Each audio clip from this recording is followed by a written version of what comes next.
તો રામ રામ મિત્રો, આજ અમને હોટલમાં ખાવાનું મન થયું એટલે અમે તો ફોર્ચ્યુનર ગાડી લઈને ગાયે ઘા ઉપડ્યા બોટાદ અને આવી ગયા સોનલ કૃપા રેસ્ટોરન્ટમાં, જ્યાં સ્પેશિયલ આખી ડુંગળીનું શાક, કાજુ ગાંઠિયાનું શાક અને દહીંની તીખારી બનાવે છે. અને અમે તો ત્રણેય શાકના એક હારે ઓર્ડર આપી દીધા. મેં કીધું આજ ધરાઈને ખાય જ લેવું છે.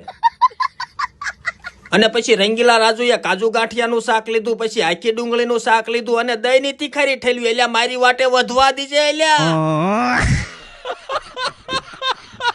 પછી મેં કાજુ ગાંઠિયાનું શાક લીધું અને આખી ડુંગળીનું શાક લીધું અને દહીંની તીખારી ઠબકારી. પણ આ ત્રણેય શાકમાં કાંઈ નો ઘટે હો. પછી એની હારે બાજરાના રોટલા, ઘઉંના રોટલા અને ભાખરી લઈને મેં તો બગડા સટી બોલાવી.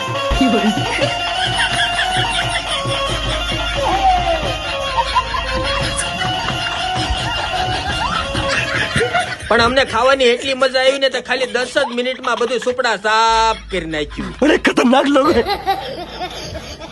અને આપણે તો ધરાઈને ખાવીએ એટલે ઘડીક આરામ કરવો પડે. એટલે અહીંયા તો ભાઈ સરસ મજાના ખાટલાની પણ વ્યવસ્થા છે. અમે તો આ હોટલે પહેલી વાર આવ્યા, પણ અમને અહીંયા જમવાની બહુ મજા આવી. જો તમે બોટાદમાં રહેતા હોય અને હોટલમાં જમવાનું વિચારતા હોય ને, તો ડિસ્પ્લે પર મોબાઈલ નંબર આપ્યો છે ને એડ્રેસ આપ્યું છે, પહોંચી જાજો.